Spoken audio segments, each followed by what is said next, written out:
my queen, my queen. Oh, she, oh, she.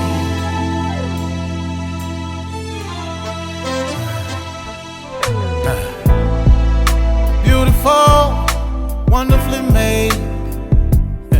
She's heaven's angel. So strong, even in struggle, yeah. When life comes like a storm from every angle, she rises above it all, the backbone of every home. Nothing compares to all she do.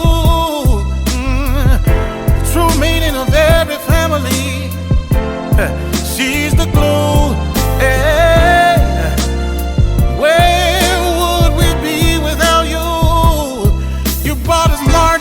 Malcolm and Obama, yeah, and Jesus too. Oh, she's sophisticated, strong, simply amazing, humble, honest, and helpful, educated, ebony, eccentric, empowering. She's a queen, she's a queen. Better treat her like a queen. Oh, oh,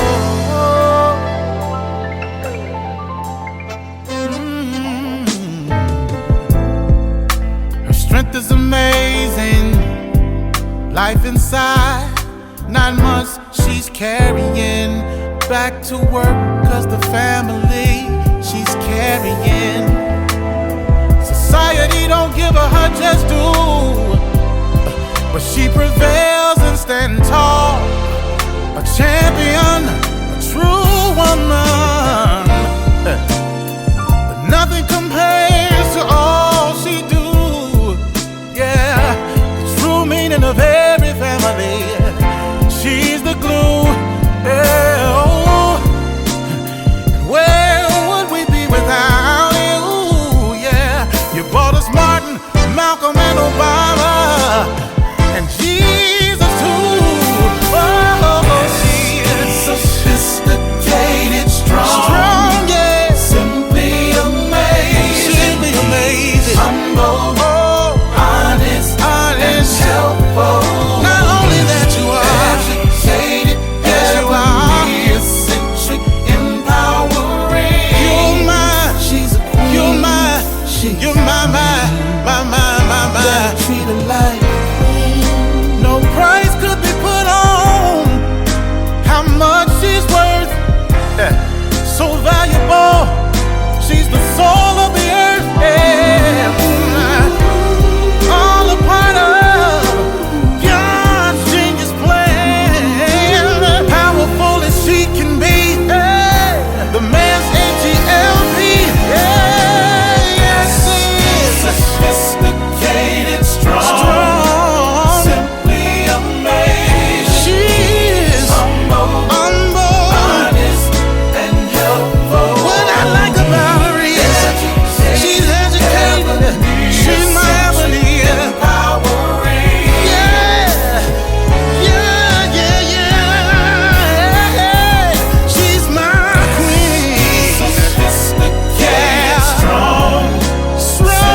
Hello and welcome to Let's Talk with Bishop R.C. Blakes.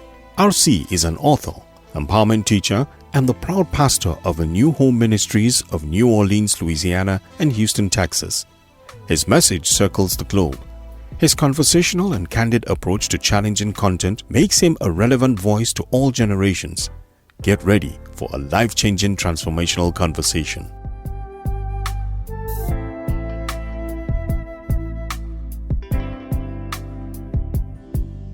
Let's have a conversation. Let's do it. You know, you've been a friend of mine for more years than I can actually compute. Long time. Very successful, extremely successful businessman. Louisiana, Texas, now Georgia. You went on this fitness journey many years ago. Are you getting on everybody's nerves about eating right and exercise, and nobody wanted to have those conversations with you? Right. Still doing that. Still doing that.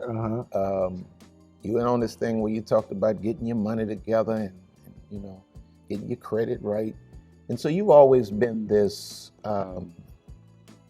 this forward-focused guy, like really from like earlier in life than most men come to that level of consciousness. I know I didn't, not at the age you did. And so you and I have been having this conversation lately, been watching your Instagram, and you've been just kind of dealing with us being at the end of this year and trying to transition into a new year. Right. And you've been challenging us, myself included, to really think about what we want. What does it take to actually attain what we want? And I think in a lot of instances, you've probably gotten a little pushback. Absolutely. So what are your thoughts, Wardell, about, where we are? Because you've been a man that I've watched you over your lifetime hit your marks. Yes. You've always established marks before any of us really had the language for that, set your marks. You've always established marks. You've always hit them. So when I sit and I have this conversation with you, my ears are open. Yes. Because you're proven. So what do you say to your audience, my audience, about how we're shutting this year down and how to get prepared for real transformation next year? Not this New Year's resolution stuff. Right. I've been hearing that stuff for 59 years. I'm tired of that. Doesn't work. I want something else. Yes. What are your thoughts, sir?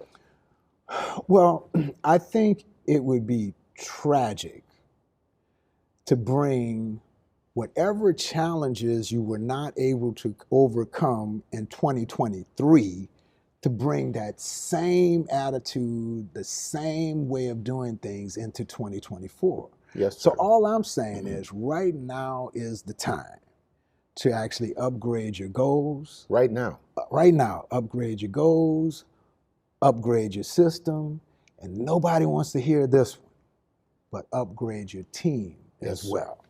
Now break that down for me. Upgrade your team. Yeah.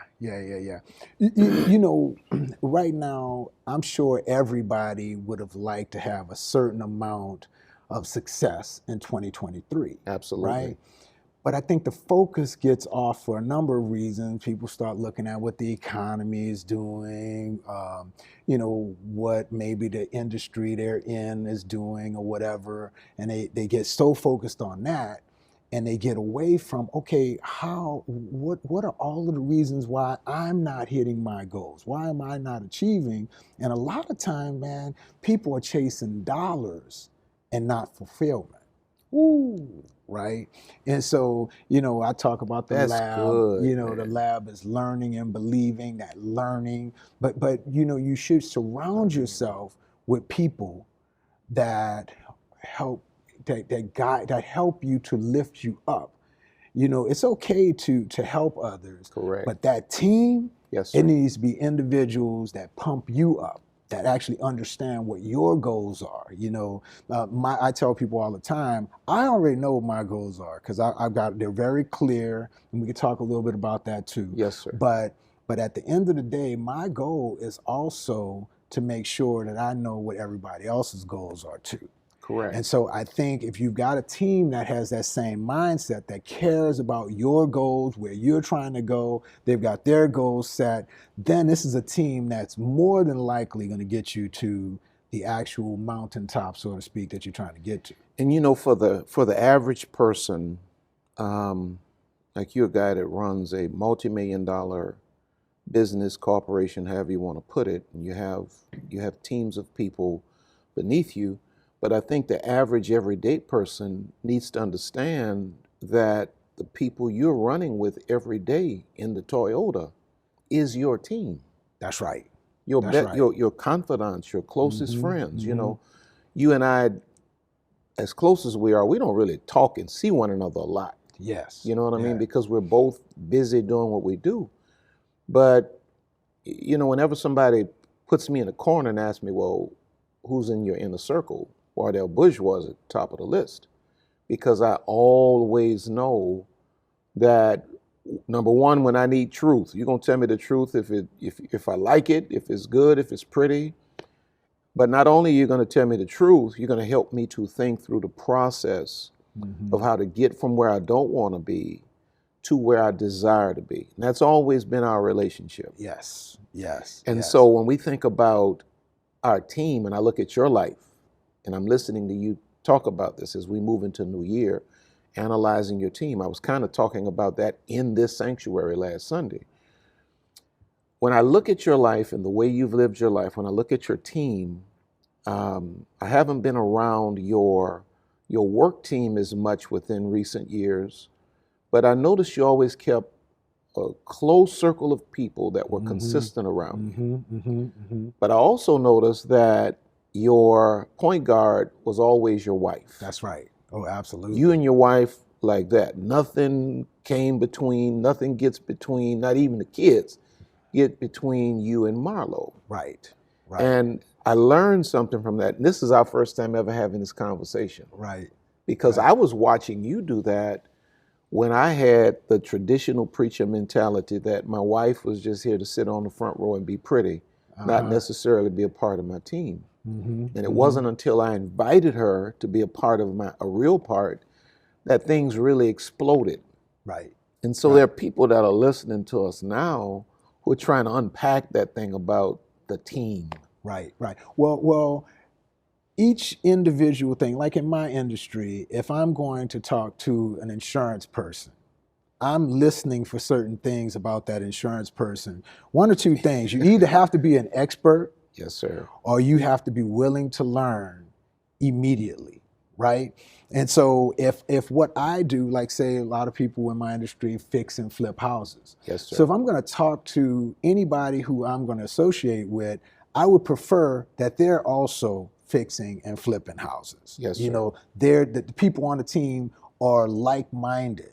They're doing what I do. We're equally yoked. Yeah. And then, or now I don't mind bringing some people, the people who are open to, we were talking about, you know, people evolving and open to, you know, unconventional, you know, thinking and Yes, sir. finding out different ways to get things done. Those are the type of people, and the people that really make me fulfill and make me whole, you know. Yes, sir. Nobody does that better than my wife. Nobody. But you know, everybody on the team, and you have to get that feeling of energy. You gotta bring that energy. Yeah. So why, if somebody is not on the team doing that, you know, I don't believe in throwing people away. I want to be clear, but I'm just saying, the Fab Five, yes, sir. The team, everybody brought it. Man, I'm telling you, everybody brought it. They've got to. They've got to. You know, I was listening to a guy talking about really this very thing. He was saying, you know, this guy is a pastor of like a mega church, and he was saying talking to senior pastors, you'll have two kinds of people, you know, that you'll have to choose from relative to building your team.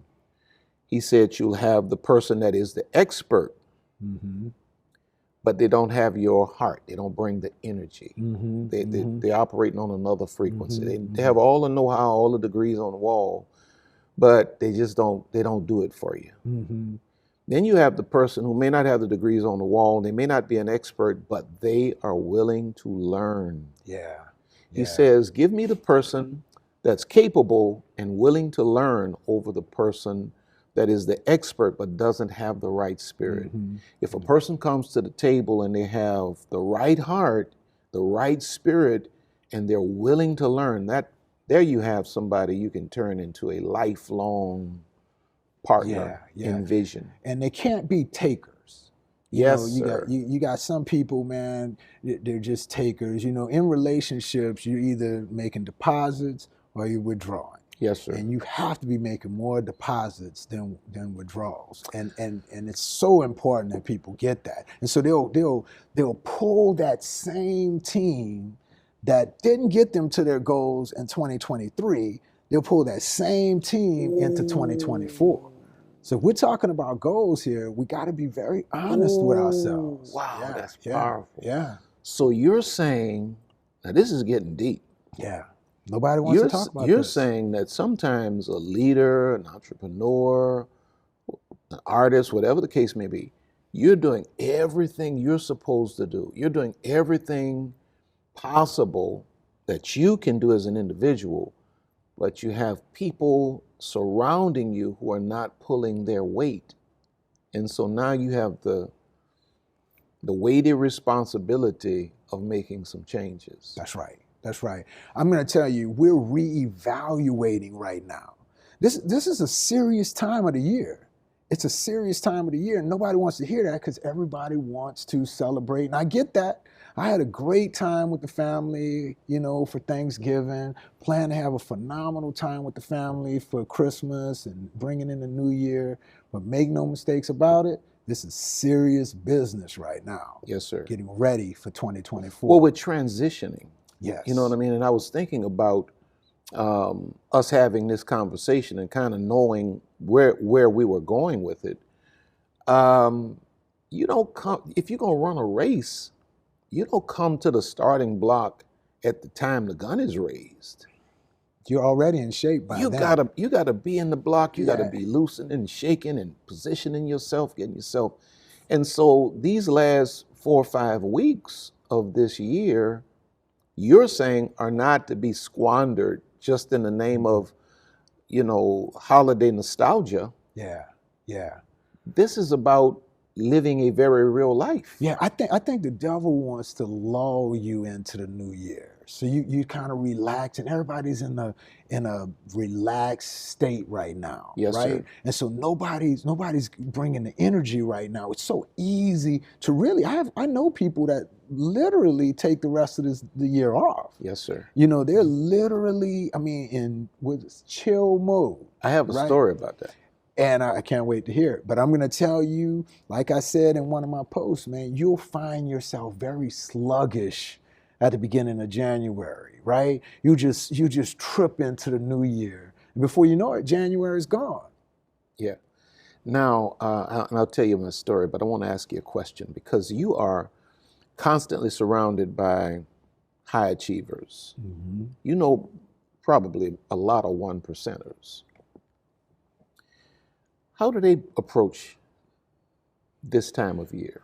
Well, everybody's doing the same thing. Who's really high achieving individuals, they're all doing the same thing. It's no secret, man. Everybody's grinding right now, getting ready for this new year. In fact, if you haven't already been doing that, you got to double time it right now. Yes, sir. Because you got to get caught up. You can, but it's work. You've got to really grind. So everybody who's really high achievers, right now, they've already got the goal, lofty goals, yes, too, sir. Yes, for sir. 2024. Yes, sir. I have my goals in my mind. I don't always share them because sometimes, people don't like a preacher to have goals, but I have my goals. My wife and I know what our goals are.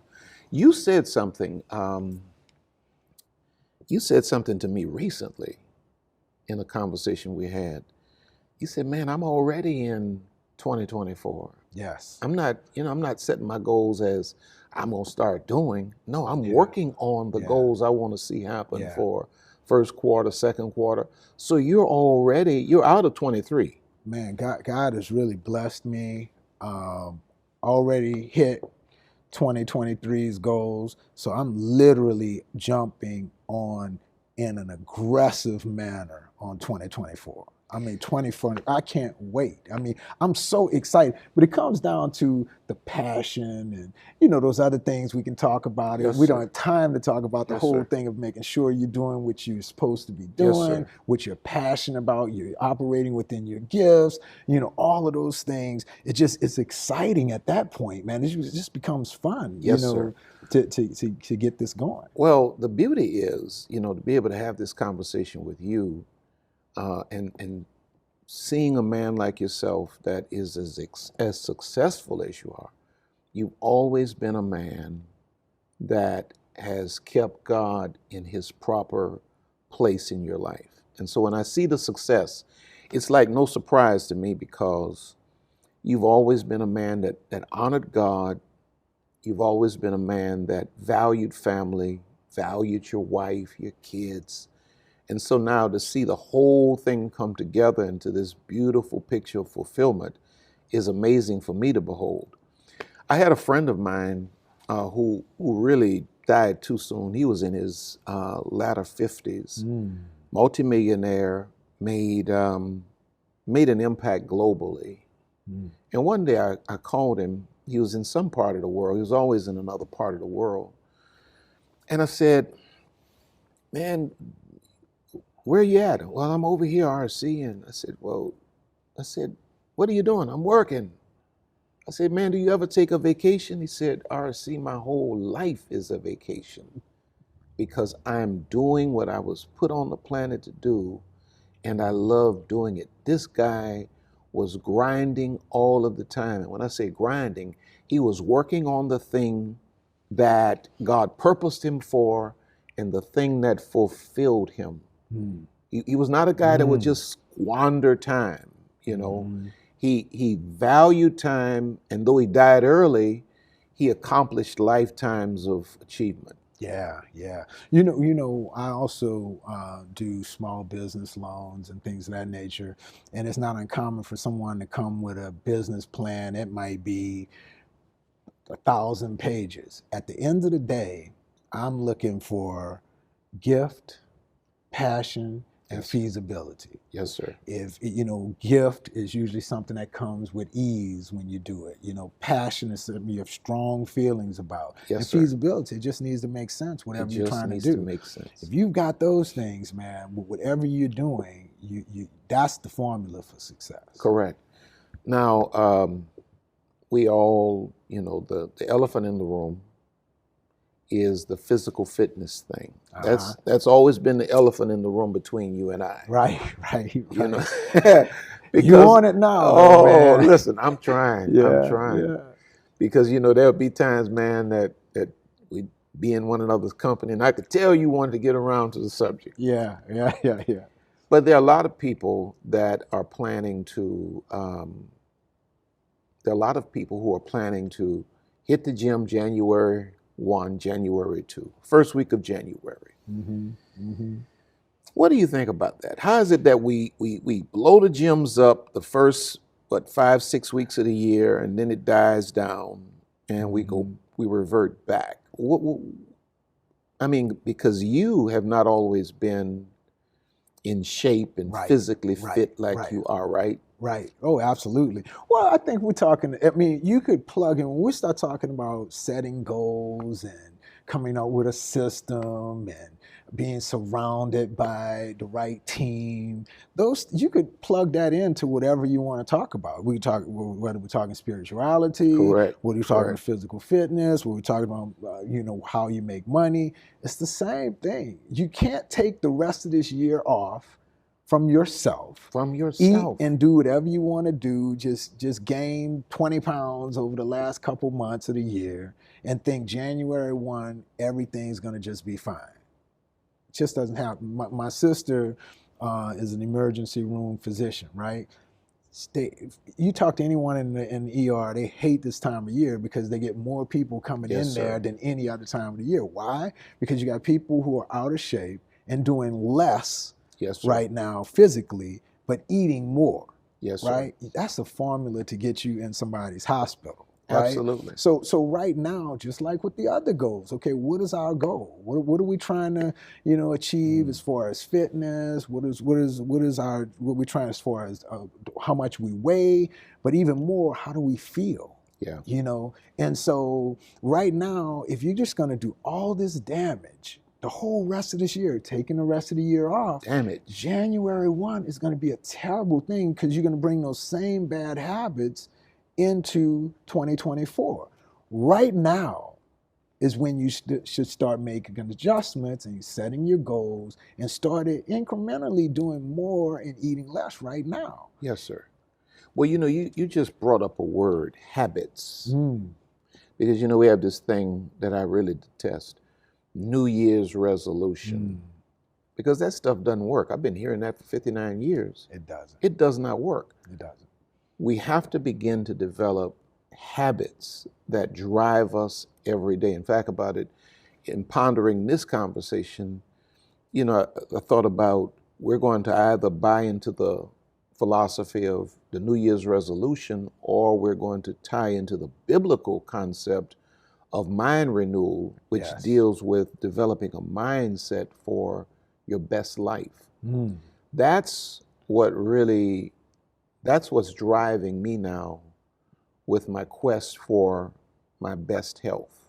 Yeah. I want to live. I don't want to drag throughout my older years.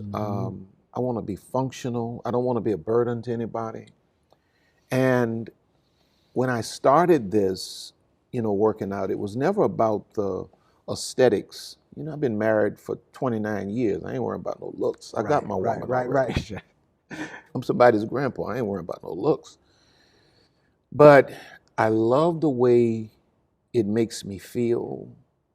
I love the function that I'm regaining in my body.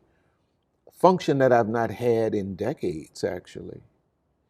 And so when the Bible says where there's no vision, no glimpse of a preferred future, the people perish. In other words, they live all over the road. It's like a 5-lane highway with no lines. They're just all over the place. It's reckless. But when I got the vision to really rise to be the best version of me at this stage and age, it guides my life. Like Thanksgiving came, I got one plate, normal portion, and I shut it down. They had cakes and pies. I ate a piece of cake, I think it was, and I shut it down because the vision is guiding me now. It's not about showing up in the gym January 1 to look good by summertime. No, it's about feeling good and being my best version. Yeah. Well, I know I wouldn't have the accomplishments that I have if I didn't really see that in real life, which you alluded to earlier. I wasn't always there.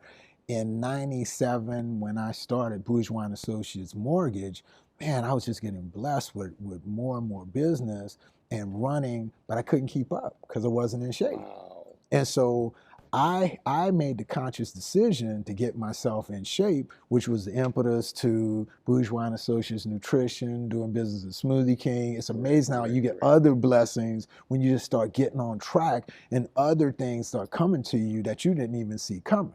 But it wasn't until I had to make a conscious decision. Man, I can't keep up. I need to get in shape. And when that happened, all kinds of other things start opening up to me.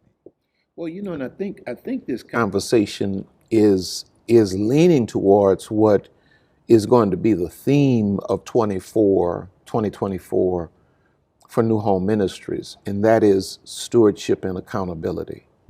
That's really what you're calling for. Absolutely. Stewardship is doing the right thing with what God has blessed you with, and allowing God to increase you. You said, the more you utilize what God gave you properly, God increased it. Absolutely. And so 2024 is going to be a year of great increase. And, we hear that in every church on New Year's. Oh, it's going to be the best year of your life. But you have to do your part. Absolutely, man. People don't want to put in the work. It's not going to happen unless we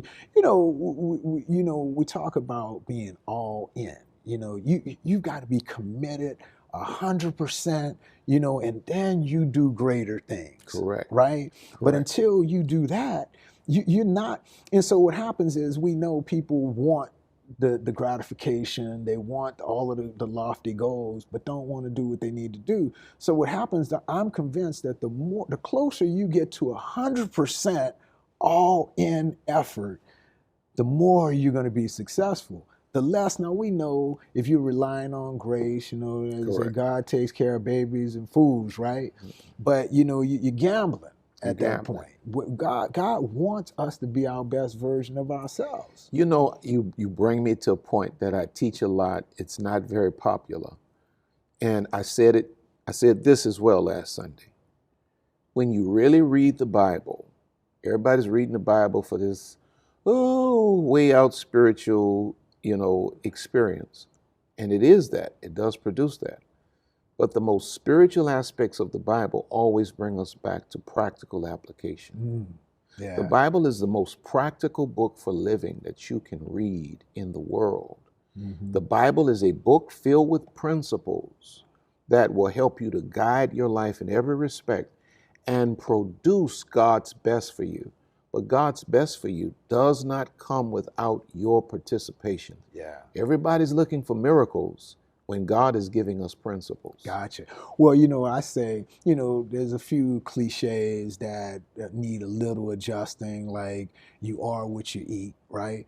Well, you're not really are what you eat. You are what you absorb, right? Wow. And the fact of the matter is your body can only absorb a certain amount of nutrients at any given time. So that means if you ate too much, then you're still going to be fat because your body can't absorb all of that what you're eating. So it comes down to portions, right? Here's another one. Knowledge is power. See, I don't think knowledge is power. Knowledge plus application is power. Correct. Because we all know people know what to do, know they should do it, know how to do it, and just don't do it. Correct. Right? I don't see power in that. There's no power in that. You and I were also talking about something relative to, before the camera started rolling, relative to the need for instructors and people to help us in areas where we're not the strongest. Right. Well, now, on this present fitness journey I'm on now, there's a young man that joined our church in Houston, and, you know, he's a fitness guy, big on Instagram and all of that. From Miami. Well, I think he's from Houston, but he lived in Miami for a while. Well, the Lord said to me, he said, now you need accountability. And so you need to get this young man that you're going to have to look at every Sunday. You don't need a trainer that you can fire and you ain't got to see him no more. You need to hire this young man, let him come and train you. And you know you're going to have to look in his face every Sunday if you renege on your commitments. And it's been because I've had that oversight. And it's been because I've had somebody who said, okay, do this, do that. Now, a lot of days I was tired of doing this stuff. It didn't make sense. But now I'm feeling the strength. I'm starting to see the results in terms of my functionality. Because all of us, you gotta pay attention to who you're listening to. And if you show me your instructor, I can predict your future. Yeah. Yeah, I'm sure your instructor, he's fit. Oh, extremely. Yeah. Well, extremely. That's that team I was telling you about. Extremely. The team has to be doing He's it too. fit and he's relentless. Right. Doesn't matter that he views me as a father figure. Doesn't matter that I'm his pastor. When it comes down to him doing his job in that area of my life, he's never allowed me to renege on what I was supposed to do. He says, now take as long as you want, but we're gonna finish this. Yeah, yeah. And so in that moment, he becomes the instructor, I become the teacher. Or he becomes the teacher, I become the student. Right. And all of us need that. Absolutely. That's that team we're talking about. All of us need that. Now, this brings me to something else that I know my audience would love to hear about. The ladies and the men. My audience is primarily, it's like 90% female, but the men are coming along.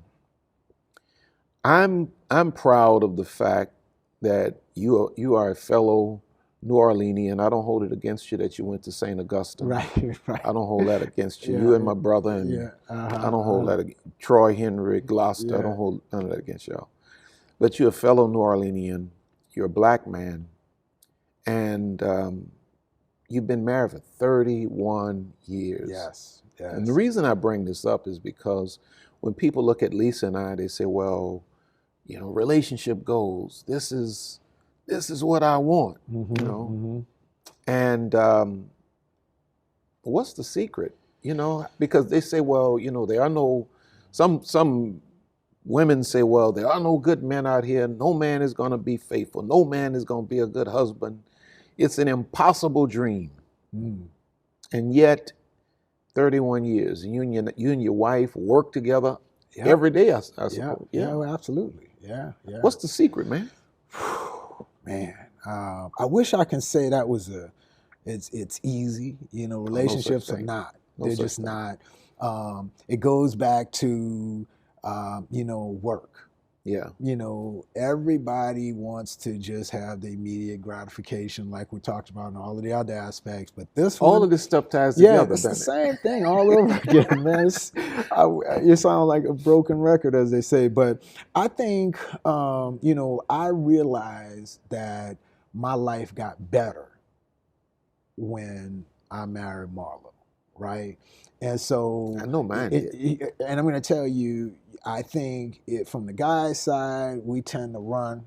You know, we think, you know, things are better in the street, you know, as they say. It's not. It's not. You know, I can see a clear difference of where I was making the same money in the streets versus getting married, and how much more fulfilled and how much more success and how quicker I reached certain goals, you know, having that stability, you know. But when it comes to the secret, I think a lot of communication, you know, and you have to compromise. It can't always be about you on either side. You know, everybody has to understand and take the time to get to know each other. You know. Now, you know, knowing you know, you are that nobody's nicer than Wardell. But at the same time, I'll take that. I'll take that. But at the same time, you're very matter of fact, no nonsense. Right. That's just who you are. Right. You just don't have time to beat around the bush. You just straight to the point. We at the restaurant the other night. You were just like, matter of fact, that's horrible. Can we get that off the menu? You know, that's just who you are. So how do you, within the constructs of your marriage with your wife, how do you perfect patience in terms of, do you shift that natural demeanor of yours in terms of this? And I'm certain that you have the business hat when you all are doing business, you have the husband hat when you know. How does that work? Well, you know, I think that's a work in progress. You know, I don't think anybody wakes up and they're always patient about everything. Correct. I think, again, I know what the goals are. You know, I make it my business to get to know everybody on the team. Right? Yes, sir. And my wife's the #1 team member. Correct, and so I've got to know, that's you know, where she is on different things. That's and I make sure I don't get myself caught into one of those situations where, you know, she's not too happy about something that I'm doing. So yeah, we've got to know the team, you know, but you got to care enough to want to know what the other person's goals are. That goes back to what I was saying. Again, we can plug that into wherever we are. What's your goals, whether it's spiritual, financial, health-wise, whatever your goals are, I have to be concerned about that too. And she's concerned about where I'm going. And so that's how that went. Is that 100% perfect? No way. I mean, it's always a work in progress. But I feel solace in knowing that even if she made a mistake or whichever, I know that that her goal is the same as mine, and we're going to get that fixed. Correct. We're going to talk it out, and we're going to get it fixed. You know, you said something relative to Marlo and you guys' marriage. Your life got better. You know, Yeah. When I think about the lady that's across the street, my wife, Right. in the office right now, man, my life is just drastically improved. And it's no secret. I've shared my testimony all over the world. This is the first and only woman in my life that I've ever been faithful to. Boy, I was the preacher's son. I didn't want to be faithful. I had no plans of being faithful. I just thought I was going to have multiple women for the rest of my life.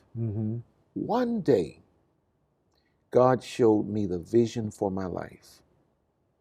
He said, this is where I want to bring you. God showed me all of these things he wanted to do in my life, but going back to what we said earlier, it required my participation. God said, I can't bring you there living like you're living now. And it was then that I started this journey of really reconciling the way I lived with what I believed, the values and the principles of the Bible. And it was then that God made it clear to me that Lisa was my wife. And I knew I was ready to be a husband. I knew I was ready to come out of the streets, and I was ready to be a husband. And my life is... But you know what? One thing I've known about you for almost 30 years is that you're always open, though. Yes, sir. You see, I believe that, you know, the same thing when people are saying they're not, you know, asking themselves the right questions and they're not making the right statements. If they're saying there are no faithful men, there are no good guys out there, all of these things, I just think it becomes self-fulfilling. Yes, you know, sir. and so you're not going to ever get to where you're trying to do if you have that kind of attitude. You have to be open to the fact that no, God is, when I'm ready, the right person is going to show up. Correct. And when I got myself together, I went and found my wife. I said, hey, you know, God said, you my wife. Now, at that time, we were broken up, and she had a new boyfriend. I was a overweight, broke little preacher. And she had a boyfriend that was a big league baseball player. This dude, six-pack, millionaire. And I'm like, Lord said, you my wife. Yeah. So I'm like, you know, how is this going to work out? Take some fasting and praying. Yeah, for yes, that sir. one. Yes, sir. You know, my boy Jelly Roll, the country singer, I just got turned on him. He says, I only talk to God when I need a favor.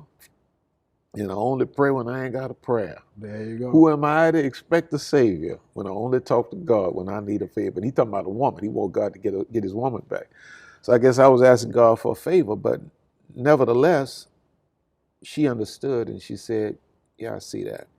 And my life has been ever since. That's awesome story. And so, you know, I'm saying the guys that are listening to us, man, don't buy the hype that, you know, you want to stay in those streets. Oof. It's not there.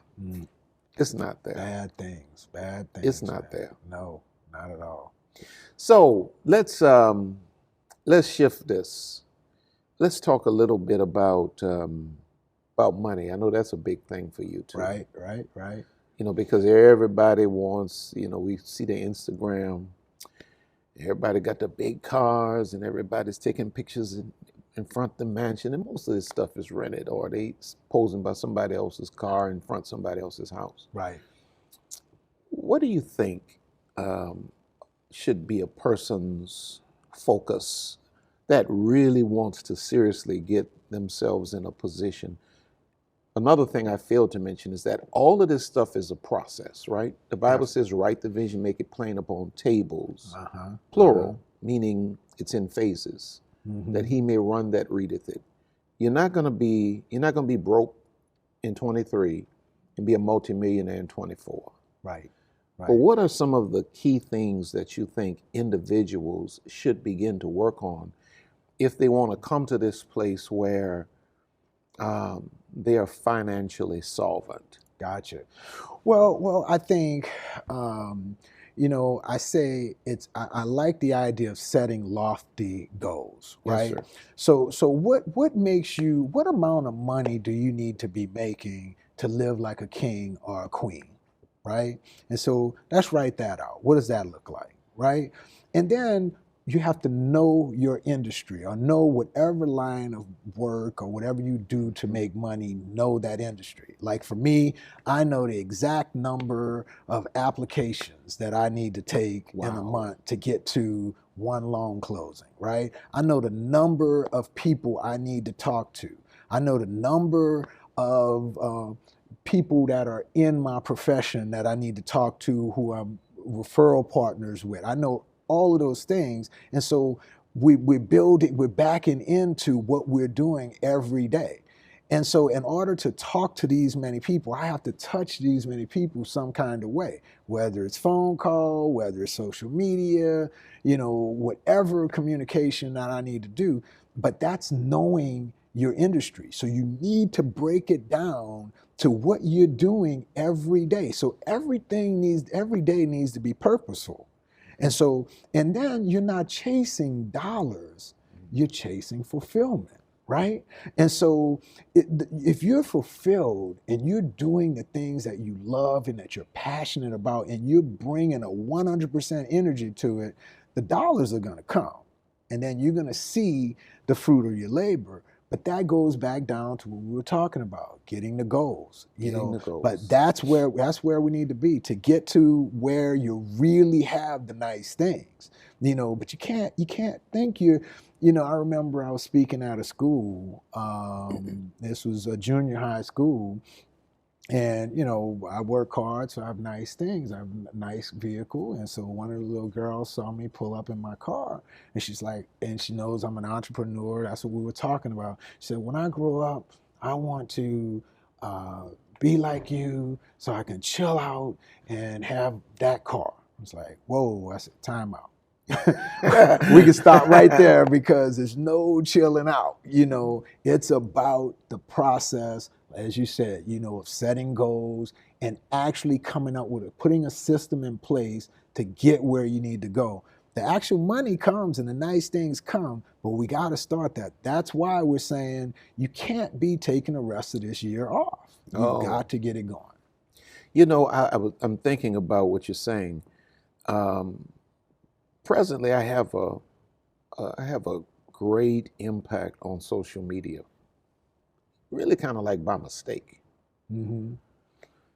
Because, I'm a pastor. First of all, I'm a pastor, period. That's who I am. I kind of happened on social media because I saw it as a means of accomplishing the goal, which was to get the message to as many people as I could get it to. I never saw social media as a financial catalyst. Mm-hmm. And so even the young man that's filming us right now, Elder said, it was many years into social media, many years into YouTube and Facebook and all of this kind of stuff. He comes to me and he says, what the kind of following you got? You're leaving a lot of money on the table. I'm like, oh man, I'm accomplishing the goal. I want to reach the people. Mm-hmm. I was never chasing money. Mm-hmm. When they sat me down and showed me the kind of money that I was leaving on the table, I was convinced. Yeah. But God rewarded me with that because I never chased the money. I knew my purpose. I knew what God put in me. I knew why I exist. I kept doing that. I continued to do that. And God continued. The money chases me. Yeah. Yeah. The money chases me. Isn't that fun? Oh, is it fun? You don't work another day in your life when you wake up every day doing the thing that God put you in there to do. Yeah. Monday, some people, I hate Monday. Man, I can't wait for Monday. Come on, man. Yeah, man. This is another shot at it. Get this going, man. It's exciting. I'm telling you. It really is. Extremely exciting. Everybody can do that. It's a decision. It's like salvation. It's a decision. Yeah. You could decide right now that I'm going to get serious about 2024. Wow. Right now. I dealt with this thing after Katrina. Mm-hmm. I never had depression or anxiety, never knew anything about those things, man. But there's something about, putting your head on the pillow one night and your life being in this position, waking up the next day and all of that's washed away. It took me some years to process that. Yeah. And the one thing I came to understand was that my mental state was largely a decision. It was a choice. Yeah. I could choose to focus on. My biggest issue was I couldn't let go of what was. You know, I was waiting on things to be like they were, not accepting the fact that God had a new normal and I needed to embrace it and move into it. And there are a lot of folk that are watching us now that need a breakthrough emotionally for 2024. And I think your words is a decision. Yeah. We got to make that decision. I'm going to tell you a quick story about the whole Katrina thing. Now, I've never said this publicly, but I remember in my office, it's probably April, May of 2005, before Hurricane Katrina. So I'm in a lunchroom and I'm looking at, I think may have been Ebony magazine or something like that, and Tina Turner was somewhere in Europe sitting on her platform of her house, and you could see water for as far as the eye could see, right? And I remember in the room, I said, I want to have a house like that. You know, I didn't know how. I said, and then I started thinking, I remember thinking, well, how can I put myself in position to be like that? Come on, man. So Hurricane Katrina comes, and, you know, things just like you trying to figure things out, but always working, always working. Never stop. And I'm going to tell you, it's amazing how God made that happen after. And today I have that house. Yes, sir. Now, I don't know if that happens, if Hurricane Katrina doesn't happen, but I know it doesn't happen if I'm not asking myself the open-end questions of how can I? You know, if you don't have the vision for, I'm saying, when I say lofty, I mean just phenomenal. Crazy stuff. It's crazy stuff. I'm the guy from the Ninth Ward. There's no way I'm supposed to have a 4-story house. Come on, sir. Overlooking water as far as you can see it. There's no way. That doesn't make sense. Ephesians 3:20 talks about how he's able to do exceeding abundantly above all that we can ask or think according to the power that works in us. I really believe God has the ability, but it's according to the power that's working in us. Again, we have that partnership between us and God. There's something that's in you. There's a vision in you. There's a drive in you. There's a grit in you. There's a goal in you that you got to reach for. Yeah. And I truly believe everybody has it. Everybody. You have to wake up and be all in, though.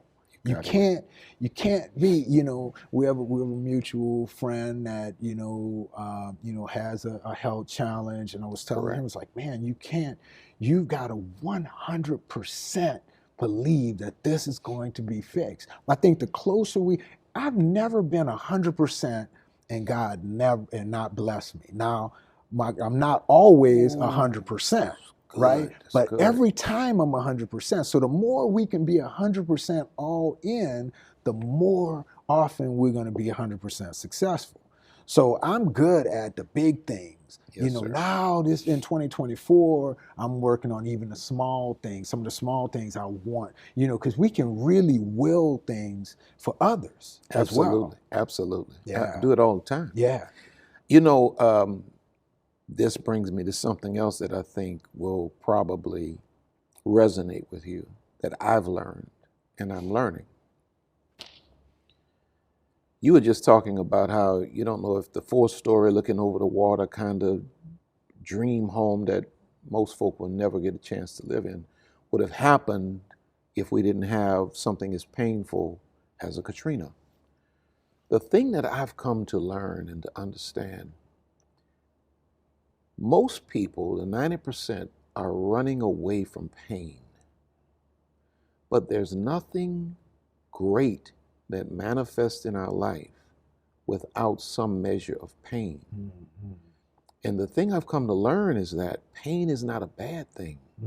Pain is an indication of growth, strength, evolution, learning, transfer. Everybody wants to transform, but nobody wants the pain of transformation. The only way to walk into the next is to leave the familiar. Yeah. That's a painful experience. Yeah, absolutely. Pain is always associated with stepping into God's best. And God can bless you, but it's based on your pain tolerance. Yeah, yeah. Well, and then also, it's the pain is the process. Yes, sir. See, people run from the process. You know, it's the process, man, that gives you the fulfillment. You know, it's kind of like working out. You know, the thing that you hate to work out the most is usually the thing you need to work out the most. Oh my God! You know, everybody, especially guys, who want to get and hit that chest, you know. But nobody wants to be doing abs. Nobody wants, no lunges, and legs, and all that. You know, we just run. But I'm gonna tell you, if you find yourself running from something, that's the thing you need to be working on the most. That's the thing you need to be working on the most. And so I just wanted to have this conversation with you. I'm so excited about your enthusiasm about social media. Absolutely. Just out there learning. Man. I'm just putting it out there. I'm loving it because still figuring it out. There's a whole generation of young people that need your wisdom, you know, and that's where they are, man. Yeah. Old guys like myself, preachers and pastors, like, oh man, why are you spending all that time on? It's because that's where the people are. That's right. You know, we're begging them to come into rooms like this when they're out there. They're on this thing right here, man. Yeah. I can get on here and say, okay, look, this is what's going on. Yeah. And they'll make we have to go to them. Yeah. So I've had the lab all these years. I'm bringing the lab out now. Yes, sir. Yeah. So the lab stands for Learning and Believing. That's right. That's right. Wow. Wow. Anything you want to say before we shut this down? Yeah, I think, you know, when we're talking about learning and believing, you need to learn. So you can believe, but to have confidence, you have to study and learn. So the more you learn, it makes it easier to believe and to go forward. So, you know, my prayer for everyone who's listening is that in 2024, one, they prepare right now for 2024, and that they really believe for phenomenal success. You keep saying that. Phenomenal. Yeah, just something huge. Yeah, just great success. You know, you got to expect just gargantuan success. You know, and man, we could just keep talking. Yeah. My God, we could just keep talking. Yeah. You know, it was like, if we can believe it, if we can believe the ability of God and have confidence in what God has said and invest ourselves in the process, anything can happen. Absolutely. Man, it was like during the pandemic, I'm at home, church is shut down. This church was shut down for 2 years. I'm at home in my pajamas and got a shirt in the town up top and filming. Right. That's the only way I can talk. We've all been there now. Yeah, you know, no airplanes, no engagements, no book signings. Those are the ways that I make money to feed my family. No sanctuary, no love offerings, no pastor. Hey, put that in your pocket. None of that. And God, let's just put it this way, He more than doubled, more than tripled my income while I was at home with my wife. I can't explain it till today. All I know is I was set up for it. Kept doing the work, kept doing the work, kept doing the work, kept doing the work, kept doing the work. And it's like in the season when I would least expect it, God exploded everything. So when you say, dream huge, dream big, that's real. Yes. That's real because God is able. Look at you sitting here now. Ninth Ward. Yep. Enough said. Georgia, Texas, Louisiana. I don't know how many families you're providing for. Your children are doing well. Your wife is doing well. You are living the dream. But the dream, you know, you've always had that. And so I pray that people really heard what we shared today. Same here, Pastor. Thank you for this conversation.